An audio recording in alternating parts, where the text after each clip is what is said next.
in a really interesting neighborhood, and something I noticed when I drove through was immediately there was a sign that says yield to aircraft. All of these are homes that you can store your plane in. There's one being built right there.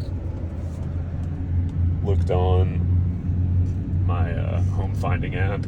Each acre is going for about $100,000. So that's cool.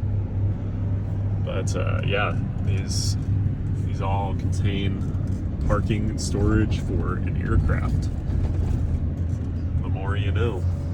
I guess when you're rich, you need a place to put your plane. Airbnb for planes, I suppose.